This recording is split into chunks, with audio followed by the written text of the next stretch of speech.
Welcome to legend TV. నేను మీ Anil. Parliament elections ఏదైతే కాంగ్రెస్ కేటాయించిందో సీట్లలో స్వయంగా ఎస్సీలకి అన్యాయం జరుగుతుందని కాంగ్రెస్ నేతలే చెప్తున్నారు. దానికి సపోర్ట్ ఇస్తూ మందకృష్ణ మాదిగ గారు కూడా రావడం అయితే జరిగింది.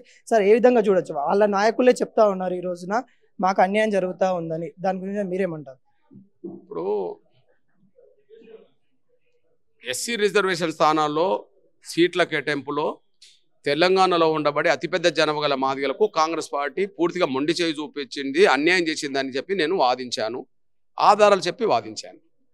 ప్రారంభంలో కాంగ్రెస్ పార్టీలో ఉండబడే సోటామోటా లీడర్లను రేవంత్ రెడ్డి గారు పిలిపించి మా మీద కౌంటర్ ఇప్పించే ప్రయత్నం చేశాడు. కౌంటర్ ఇప్పించినంత మాత్రాన వాళ్ళ సీట్లు కేటాయింపులో మాకు న్యాయం చేయకపోతే మాదిగలు దాన్ని హర్షిస్తారా? కాబట్టి మాదిగల ఆవేదన ఏ స్థాయికి పెరిగిందంటే 3టికి 3లో ఒక్కటి మాకు లేదు రిజర్వేషన్ స్థానాలు పార్లమెంట్లో. చివరికి కంటోన్మెంట్ వేసి ఉప ఎన్నికల నియోజకవర్గం జరుగుతున్న సమయంలో కూడా అది కూడా మాలలు కేటాయించారు. మీరు ఇప్పుడు చెప్పండి, 100కి షెడ్యూల్ కులాల్లో 70% మంది మాదిగలు ఉన్న కాడ ఎస్సీ నియోజకవర్గాల్లో 4 కాడ అది 3 పార్లమెంటు ఒక అసెంబ్లీ అయితే 4 కాడ మాకు న్యాయం జరగనప్పుడు, ఒకటి కూడా మాకు న్యాయం జరగనప్పుడు మరి కాంగ్రెస్ పార్టీని మాదిగలు ఎందుకు నమ్ముతారు, ఎందుకు విశ్వసిస్తారు? ఈ ఆవేదన నిన్నటి వరకు ఎంఆర్పిఎస్ ఉద్యమ నాయకత్వం నుంచే ఈ ఆవేదన బయటకు వచ్చేసింది.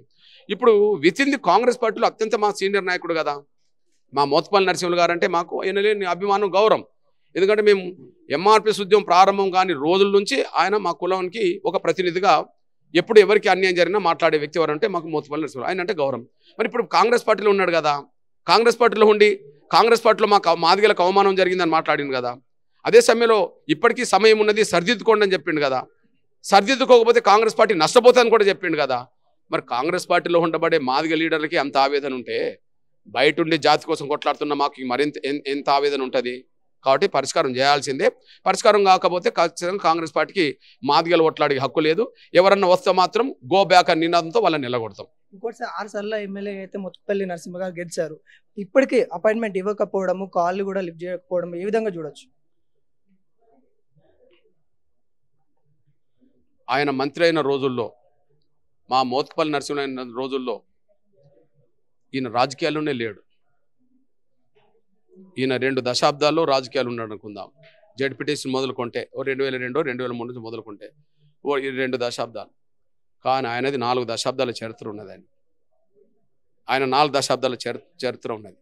మరి 4 దశాబ్దాల చరిత్ర ఉన్న ఆ నాయకుడికి, ఆయన స్థాయి ఏందో తెలిసిన నాయకుడికి కనీసం 10-15 సార్లు ఫోన్ చేసినా కూడా లిఫ్ట్ చేయకుండా అపాయింట్మెంట్ ఇవ్వకపోతే ఆయనలో ఎంత ఆవేదన ఉంటుంది?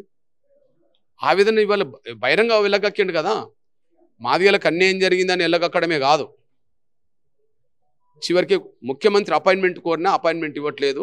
అపాయింట్మెంట్ కోరుతూ ఎన్నిసార్లు ఫోన్ చేసినా కూడా మాకు సమాధానం రావట్లేదని చెప్పి ఆయన మాట్లాడుతున్నాడంటే, మోత్కుపల్లి నరసింహులను ఎవరన్నా అవమానిస్తే అది మాకు జరిగిన అవమానంగానే ఫీల్ అవుతాం, మాదిగలందరూ జరిగిన అవమానంగా ఫీల్ అవుతాం. దీన్ని ఖచ్చితంగా కాంగ్రెస్ పార్టీ మూల్యం చెల్లించుకుంటుంది. ఇంకో ప్రకటన ఏం చేశారంటే, విలేజ్కి మాదిగ డప్పులు ఏవైతే ఉంటాయో డప్పులతోని ప్రచారం చేస్తాము, ఈ టికెట్ కేటాయింపులో మాకు ఇవ్వకుంటే అని చెప్పారు. మరి మీ కార్యాచరణ ఏ విధంగా ఉండబోతుంది? ఏంటంటే మాదిగ జాతి ఖచ్చితంగా కాంగ్రెస్ పార్టీ మీద నిరసన వ్యక్తం చేస్తుంది. ఓటేసేటప్పుడు నిరసన కనిపిస్తుంది, ప్రచారం చేసేటప్పుడు నిరసన కనిపిస్తుంది. ఆ ప్రచారం ఒక్కొక్క రూపంలో కనిపిస్తుంది. ఓకే, మా చేతిలో డప్పులు ఉన్నాయి కాబట్టి దండోరేసి చాటిస్తారు కొంతమంది. ఎస్, కాంగ్రెస్ పార్టీని మాదిగ పల్లెలకు రానియద్దు, అంతే కదా. మాదిగలకు ద్రోహం చేసిన పార్టీగా కాంగ్రెస్ని చూడండి అని చెప్పి డప్పు చాటిస్తారు. మేము గో బ్యాక్ చెప్పారు. ఈ డప్పు దండోర అనేది మోత్కుపల్లి నరసింహ గారే చెప్పారు. అంటే వాళ్ళు మార్చకుంటే మేము స్టార్ట్ చేస్తామని చెప్పారు. అంటే ఇప్పుడు మేము మా ప్రజలకు చెప్పడానికి మాకున్న ఆయుధం ఏంటిది? అసలు ఈ ఎలక్ట్రానిక్ మీడియా, ప్రింట్ మీడియా, సమాచార వ్యవస్థ రాకముందు గ్రామాల్లో సమాచారం అందించే వ్యవస్థ ఎవరి చేతులు ఉన్నది? మాదిగల చేతులు ఉండేది కదా. ఈనాటి మీ విలేకరులే, ఒకనాడు మా విలేకరులు, అసలైన విలేకరులు మాదిగలే. డప్పు చేత పట్టుకొని గ్రామాల్లో చాటింపు చేస్తాడు. చాటింపే కదా ప్రచారము. కాబట్టి మా చేతులున్న ఆయుధం, నీ చేతులున్న ఆయుధం ఇది కాబట్టి మా దగ్గర వచ్చి అది చేస్తుంటారు. మా చేతుల్లో డప్పే కాబట్టి మా చేతుల్లో డప్పుతోటి ప్రచారం చేస్తాం. మాదిగ పల్లెల్లో ఖచ్చితంగా కాంగ్రెస్ పార్టీని మాదిగ ఓట్లేయద్దు, వాళ్ళని రానియద్దు అని చెప్పి మా ప్రచారం మేము చేస్తాం. అది ఎవరైనా చేస్తాం, మేము కూడా చేస్తాం.